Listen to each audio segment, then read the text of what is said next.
नमस्कार।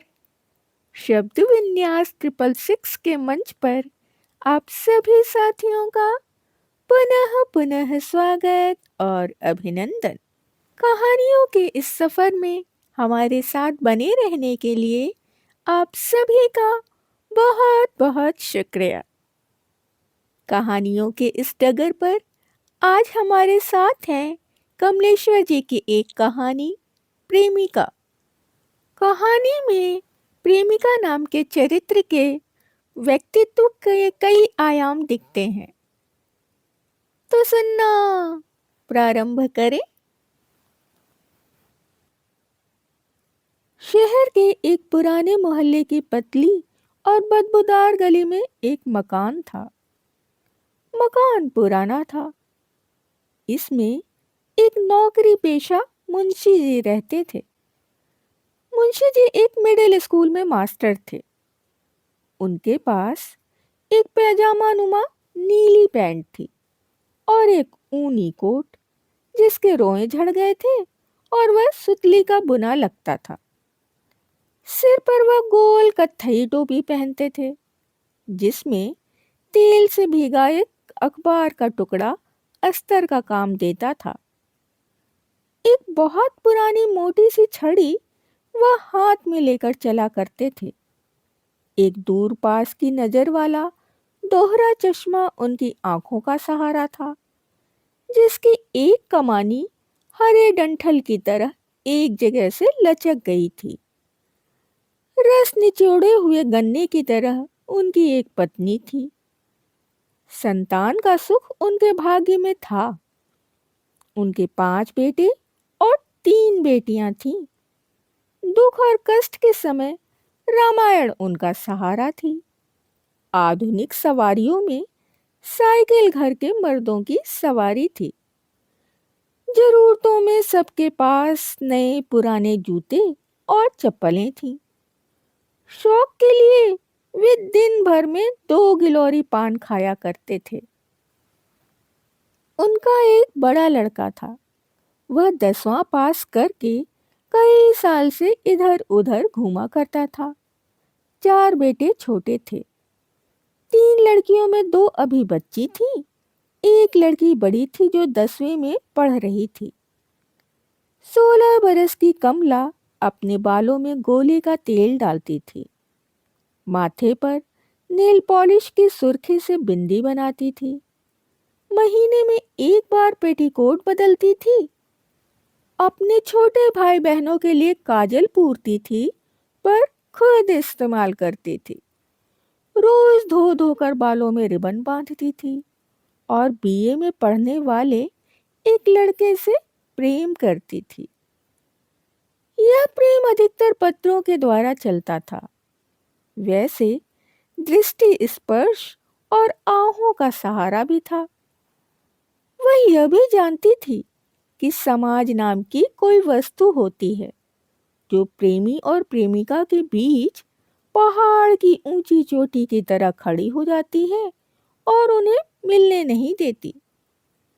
प्रेमी ऐसे में पागल हो जाता है और प्रेमिका विरह की आग में जलकर भी न कोयला हो पाती है न राख।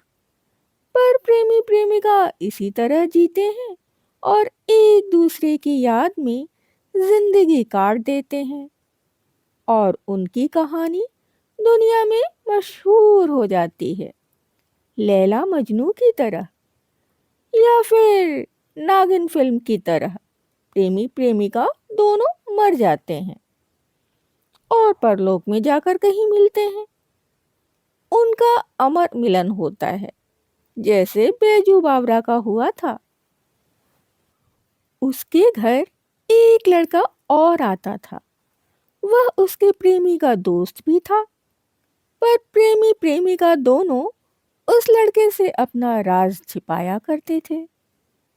एक दिन उसे कहीं से कुछ पता चल गया।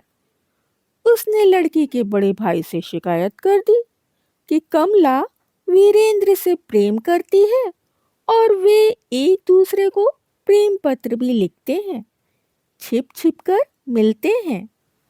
कमला के बड़े भाई ने कमला को बुलाकर बहुत डांटा और कहा कि रतन कल शाम घर आया था और बता गया था कि वह वीरेंद्र को छिपा छिपा कर खत लिखती है।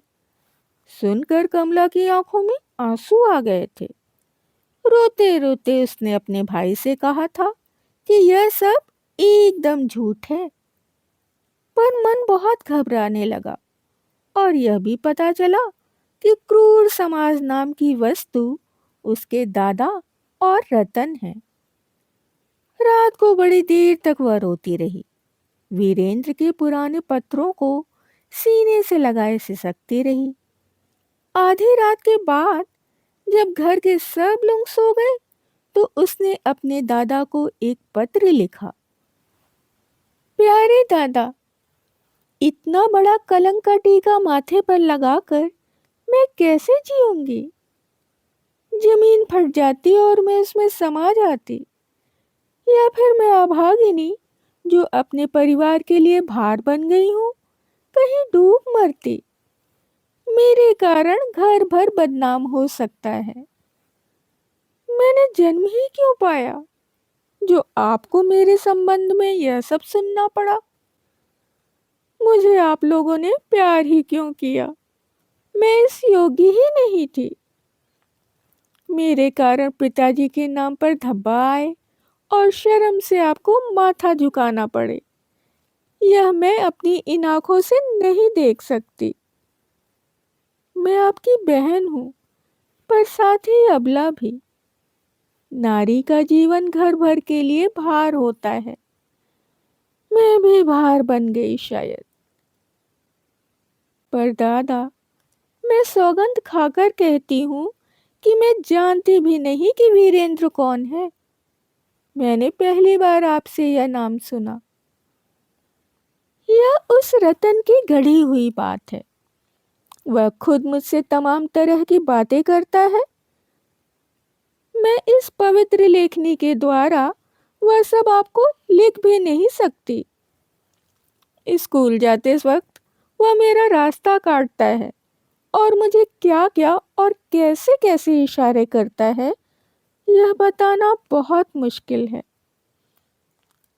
आप खुद उसका आना जाना घर में रोक दें तो बहुत अच्छा हो।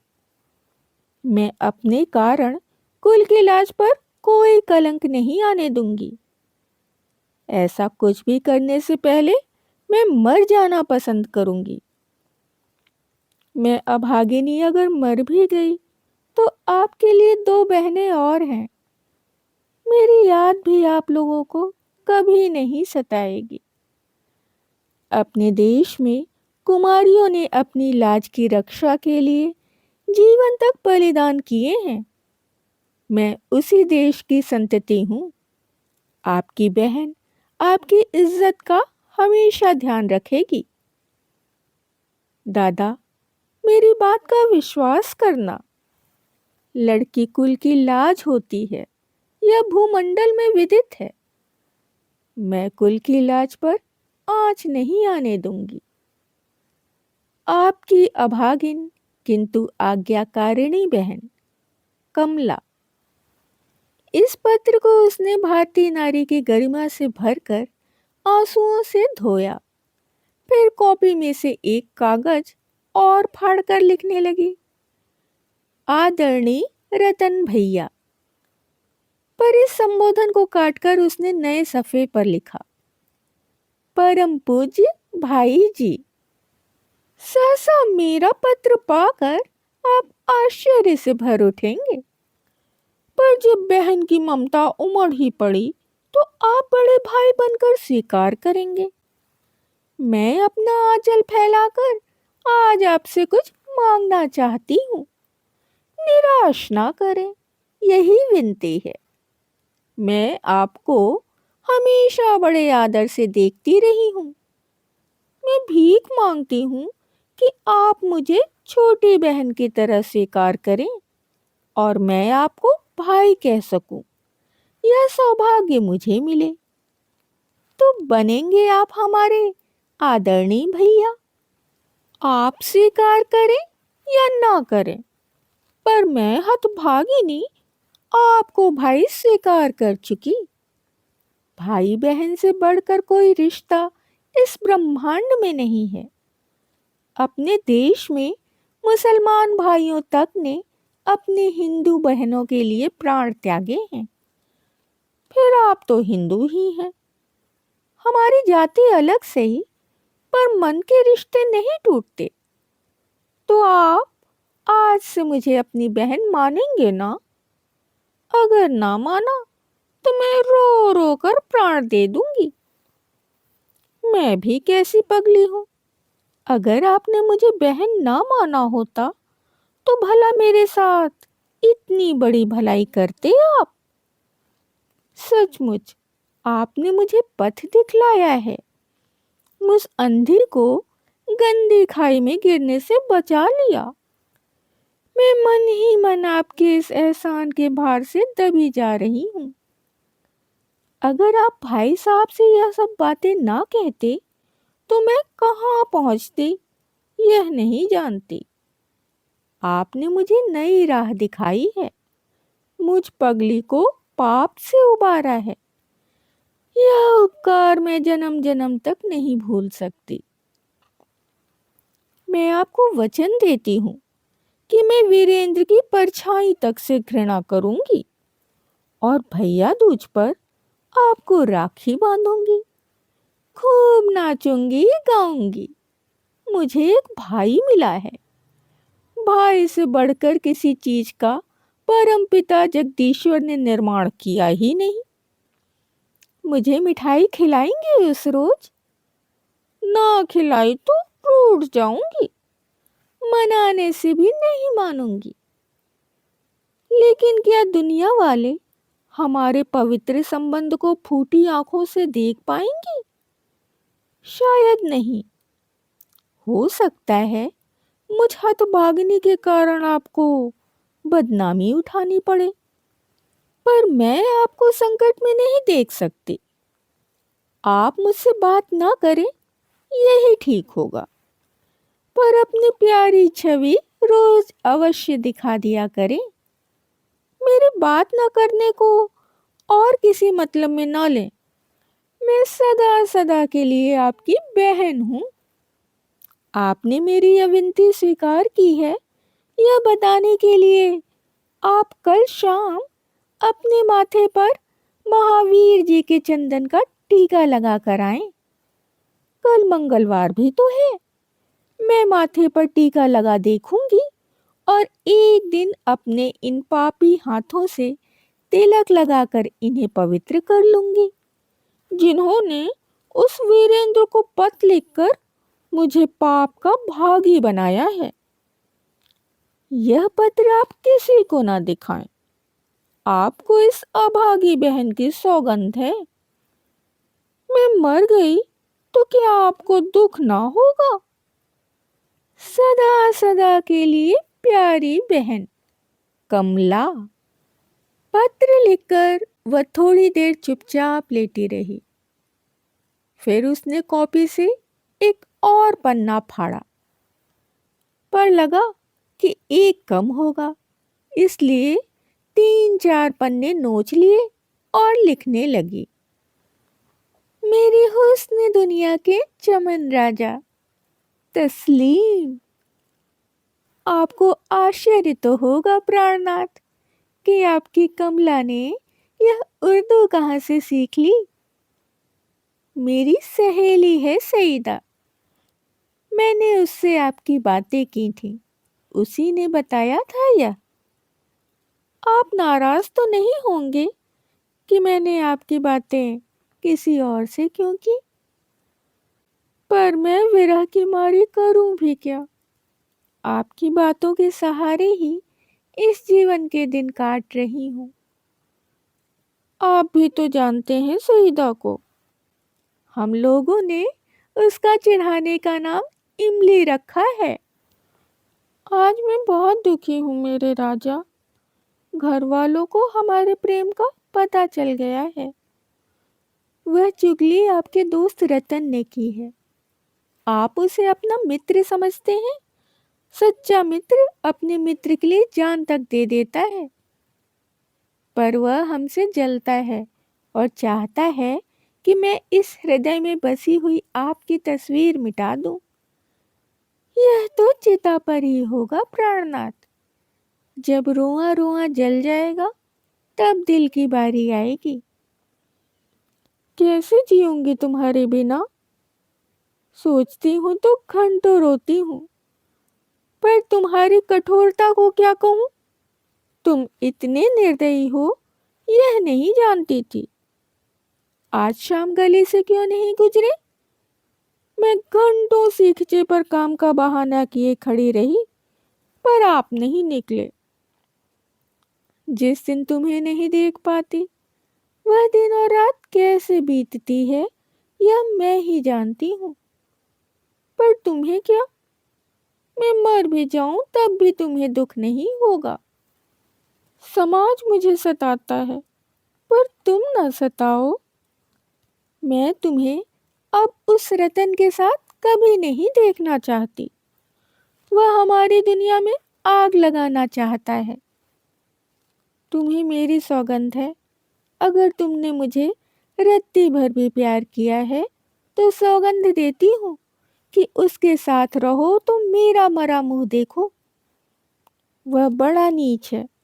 मुझसे कहने लगा कि अगर तुमने आज से पत्र लिखना बंद न किया तो वह तुमसे सारे पत्र लाकर पिताजी के सामने रख देगा। मैंने डांट कर कहा, तुम्हें मेरे पत्र मिल ही नहीं सकते। तो कहने लगा, मैं तुम्हारा राइटिंग बना लूंगा। हमने उसका क्या बिगाड़ा है जो वह मेरे पीछे पड़ा है? प्राणनाथ, कभी वह मेरा राइटिंग बनाकर तुम्हें ही ना भड़का दे। हाय, तब मैं क्या करूंगी? पर मुझे अपने पर विश्वास है। उसकी बातों पर कभी यकीन ना करना। उससे बोलना ही मत। मैंने भी उसका घर आना जाना बंद करवाने की तरकीब सोच ली है। तुम मुंह न मोड़ना मेरे हृदय के राजा। कल शाम मुझे माताजी के साथ एक रिश्तेदारी में जाना है, इसलिए परसों सुबह जरूर जरूर दर्शन देना। मैं गली वाले कमरे में ही रहूंगी। समाज समझे चाहे जो कुछ, वह हमें बर्बाद करना चाहता है। हमारे प्रेम के दीपक को बुझाना चाहता है, पर वह जलेगा। तकदीर बनी बनकर बिगड़ी, दुनिया ने हमें बर्बाद किया। यह गाना मुझे बहुत अच्छा लगता है। हारमोनियम पर भी निकाल लेती हूँ। अच्छा, विदा मेरे देव। मधुर मिलन। पत्र देना। तुम्हारी दासी कमला। पत्र लिखकर कमला ने ब्लाउज में रख लिए। मन शांत हो गया था। सुबह उठते ही उसने बड़े भाई साहब वाला पत्र उनकी कमीज की जेब में चुपचाप रख दिया और चली आई। भाई साहब रोज की तरह कमीज पहन पैरों में चप्पलें डालकर बेकारी में घूमने चले गए। कमला स्कूल के लिए तैयारी करती रही। हमेशा की तरह सुबह ही रतन आया तो कमला ने जीने में पहुंचकर वहीं सीढ़ियों में वह पत्र उसके हाथ में थमा दिया और नीचे उतर गई। और कमरे में पहुंचते ही वह ठिठक गई। पिताजी स्कूल जाने के लिए तैयार थे। माताजी उनके लिए दिन का पहला पान लगा रही थीं। मुन्ना टांगों में लिपटा माँ की बाह खींच रहा था। कमला पैर धोने का बहाना करके वहीं रुक गई। ऊपर रतन था। पानदान वाली अलमारी के ऊपर लगे हुए बहुत पुराने शादी वाले फोटो को देर तक अपना चश्मा उतार कर देखते हुए मास्टर जी ने बड़े प्यार से पत्नी के कंधे पर हाथ रखा और कहा, यह तस्वीर देखो जरा। कमला की माँ ने वैसे ही पान लगाते हुए कहा, क्या देखूं उसमें? इस तस्वीर में तुम ऐसे मुंह फेरे बैठी हो जैसे मेरे साथ शादी करने का मन ही नहीं था तुम्हारा। मास्टर साहब ने आंखें मिचमिचाकर इशारे से कहा, तुम ही इधर उधर नजर डालते होगे। हमने तो शादी से पहले किसी लड़के से बात तक नहीं की थी। गिलोरी बनाते हुए कमला की माँ ने धीरे से मुस्कुराते हुए जवाब दिया। दांतों पर चढ़ाई राल को चूस कर मास्टर साहब ने टोपी के भीतर वाले अखबार के अस्तर को ठीक रखते हुए शेखी से कहा, कौन जाने। तभी कमला की माँ ने गिलोरी उनके मुंह में रख दी और मुन्ना के बाह खींचने से खींचते हुए उन्होंने पकड़कर उसे झटकते हुए कहा, 1 मिनट के लिए अकेला नहीं छोड़ते, जब देखो तब। और मास्टर साहब ने जैसे बात की तायीद करते हुए प्यार से कमला की माँ की आंखों में झांका। कुछ प्यार उमड़ा, पर स्कूल का वक्त हो गया था। बच्चा पैर पटकता भुनभुनाता हुआ कमरे से बाहर निकल गया। लपक कर कमला ने फुसलाने के अंदाज में पूछा, क्या बात है मुन्ना भैया, पैसा लेंगे? उसने कहा। तब तक कमला के ब्लाउज से 3-4 लेमन जूस और पत्र निकालकर उसके हाथों में पकड़ाते हुए धीरे से कहा, ये पर्चा जल्दी से वहीं दे आ और किसी को मत देना, फिर और लेमन जूस देंगे। और वह दौड़कर ऊपर चली गई थी। मास्टर साहब अपनी छड़ी लेकर नीचे उतरते थे। सीखचे में खड़ी कमला की माँ को मुड़कर देखते थे और ऐनक चढ़ाते हुए स्कूल जाने वाली गली में मुड़ जाते थे। ऊपर बारजे पर खड़ी कमला बालों में गोले का तेल लगाते हुए दूसरी गली में भागकर जाते हुए मुन्ना को देखती रहती थी। इसी तरह दिन बीतते जाते थे और प्रेम चलता जाता था, पीढ़ी दर पीढ़ी। अभी आप सुन रहे थे कमलेश्वर जी की कहानी प्रेमिका। यदि आपको कहानी और उसका प्रस्तुतिकरण पसंद आया हो तो आप इसे लाइक कर सकते हैं, मित्रों और परिवारजनों में शेयर कर सकते हैं।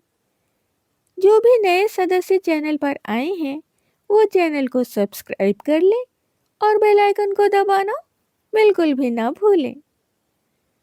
कहानियों और उनके प्रस्तुतिकरण से संबंधित यदि कोई विचार, सुझाव, आलोचना या फरमाइश आपके पास हो तो उसे कमेंट्स के जरिए हम तक आने दें। इसके अतिरिक्त अपने पसंद की कोई कहानी, उपन्यास या अपने पसंदीदा किसी लेखक की कोई रचना यदि आप सुनना चाहते हैं तो उसे भी आप कमेंट्स में लिख सकते हैं। आज का सफ़र यहीं तक। अभी के लिए विदा। शुक्रिया।